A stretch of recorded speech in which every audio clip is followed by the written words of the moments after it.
au vers 30,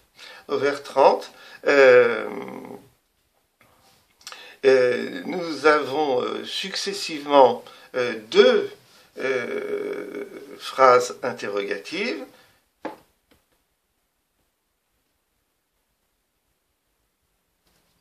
Voilà. Ces deux phrases interrogatives sont des interrogations directes. Et la deuxième aussi, hein. Et puisqu'elles sont faites exactement de la même manière. Et d'autre part, ce sont des interrogations partielles.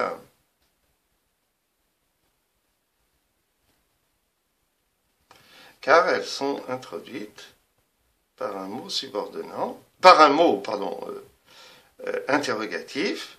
Vous remarquez que le premier est suivi d'un nom, donc c'est un adjectif ou déterminant interrogatif, alors que le deuxième, vous voyez, n'est pas suivi d'un nom, mais est le sujet du verbe faire, hein, et donc là, il s'agit donc d'un pronom interrogatif. Vous remarquez également que j'avais oublié dans cet exemple-là la présence d'une négation, hein, et vous voyez que la négation est limitée dans ces deux exemples à la présence du ne, et il faudrait essayer de comprendre si cette négation est une négation totale ou une négation partielle. Et bien pour le comprendre, il faut compléter le deuxième élément qui manque. En fait, les deux phrases pourraient être dites sous la forme « quel esprit ne bat pas la campagne » et « qui ne fait pas de château en Espagne ». C'est-à-dire que dans les deux cas, ces interrogations sont des interrogations totales. Traduction, tout le monde tout le monde a l'esprit qui vagabonde, hein, c'est ça que veut dire battre la campagne. Tout le monde a l'esprit qui vagabonde, tout le monde est rêveur, hein, et tout le monde fait des châteaux en Espagne, c'est-à-dire invente des rêves plus importants que nos propres capacités dans notre vie. Le deuxième texte de La Fontaine, c'est L'homme et la puce. Nous voyons que il y a une seule question dans ce texte-là. C'est une interrogation directe avec la présence du point d'interrogation et nous voyons la présence d'un mot interrogatif. Il s'agit là d'un pronom interrogatif, hein, puisqu'il n'est pas suivi d'un nom. Hein. Et je vous rappelle que les pronoms interrogatifs, pour les mémoriser, ce sont les mêmes pronoms que les pronoms de la liste des pronoms relatifs, qui, que, quoi, et lequel et tous ses dérivés. Et dans chacun de ces éléments, vous entendez le son « que » qui vous permet de mémoriser ce qu'il faut sélectionner. C'est une interrogation directe, et comme il y a un pronom interrogatif, eh bien, nous sommes dans une interrogation partielle. C'est-à-dire que on ne peut pas répondre à cette question par oui ou par non. Vous remarquez également que dans cette interrogation directe, il y a inversion du sujet. Nous prenons maintenant l'exemple des deux pigeons, où nous trouvons un certain nombre de phrases interrogatives, qui sont toutes des interrogations directes, avec la présence du point d'interrogation. Et vous voyez que cette phrase n'ayant pas de mot interrogatif, eh bien, nous pouvons y répondre par oui ou par non. Voulez-vous voyager? Oui, vous voulez-vous voyager? Non.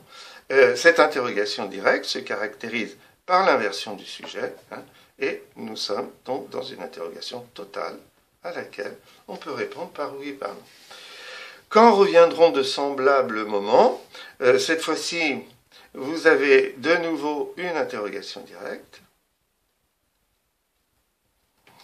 Vous avez un mot interrogatif qui est un mot invariable, donc c'est un adverbe interrogatif, et vous voyez qu'il y a même une inversion du sujet, c'est-à-dire que les moments reviendront, hein, donc il y a inversion du sujet. Il s'agit d'une interrogation partielle qui porte donc quand sur le moment. La suivante, faut-il, comment dirais-je, la suite, enfin plus exactement, le signe interrogatif se trouve au vers suivant. Il s'agit donc d'une interrogation directe. Cette interrogation directe ne possède pas de mot interrogatif. En revanche, vous voyez qu'il y a une inversion du sujet. Et donc, nous avons une interrogation totale. Faut-il? Oui. Faut-il? Non. Et enfin, vous avez deux autres interrogations. Celle-ci, qui est une interrogation directe. D'accord? Cette interrogation directe est marquée par le point d'interrogation, mais aussi par l'inversion du sujet. Simplement, dans cette interrogation, on a une particularité, c'est que vous voyez qu'au début de la phrase, il y a la présence du « ne ». Donc nous avons ce que j'ai appelé une phrase interronégative, et donc c'est une question de type oui-non, mais qui d'une certaine façon exclut l'une des possibilités, et donc vous vous rappelez que nous l'avions interprété dans l'explication de texte comme une interrogation rhétorique. Mais néanmoins, il s'agit d'une interrogation totale. Enfin, ai-je passé le temps d'aimer? De nouveau, nous avons une interrogation directe, sans mot interrogatif, mais avec une inversion du sujet. Et là, la réponse, encore une fois, est de type oui-non. Donc, nous avons une interrogation totale.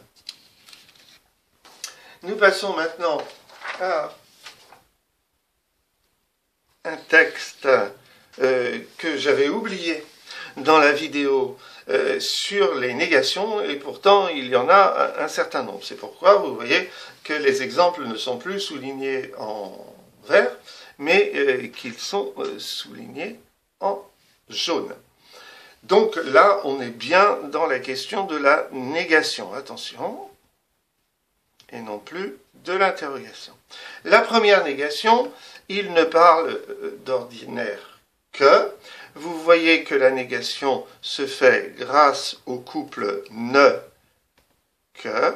Il s'agit donc d'une négation partielle qu'on appelle, en raison de la présence du que, une négation donc restrictive.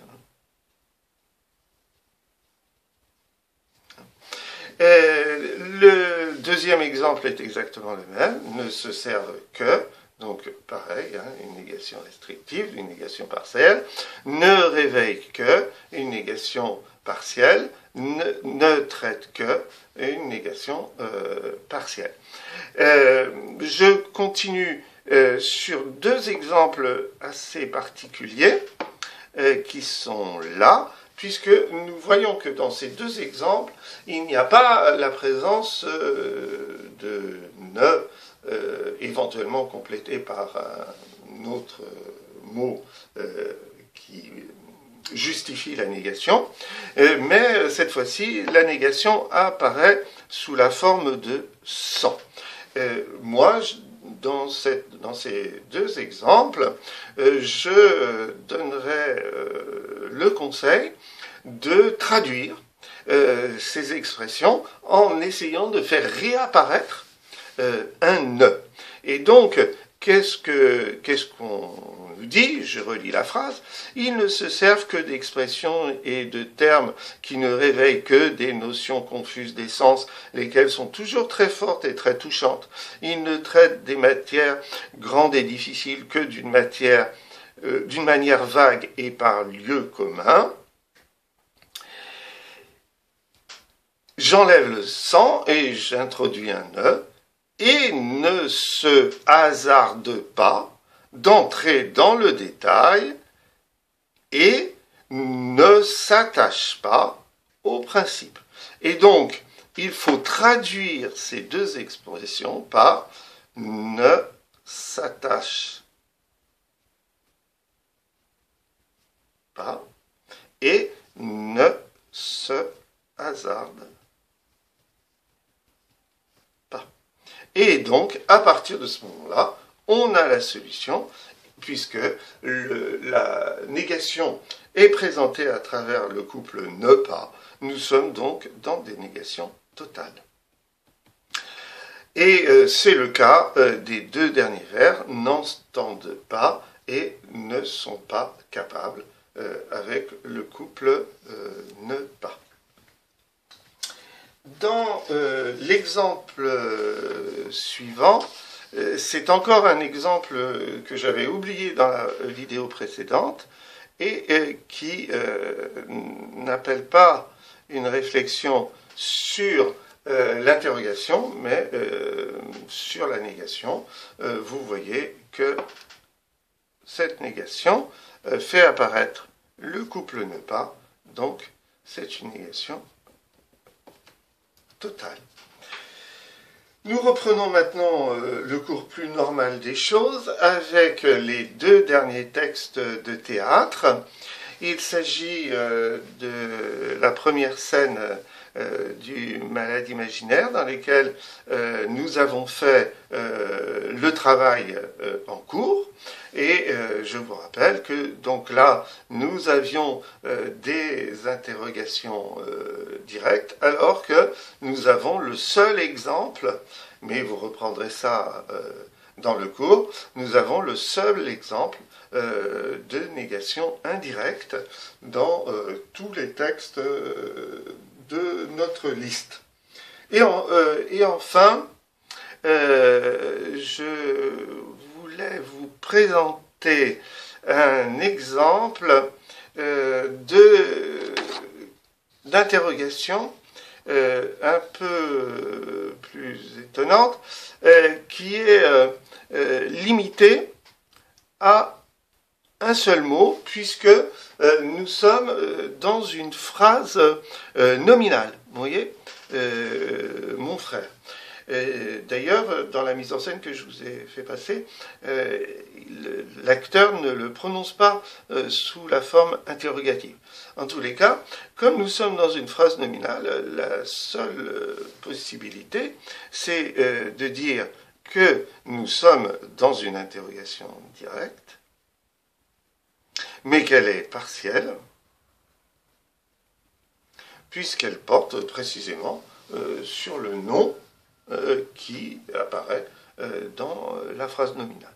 Voilà ce que vous pouvez dire sur les interrogations dans cet ensemble.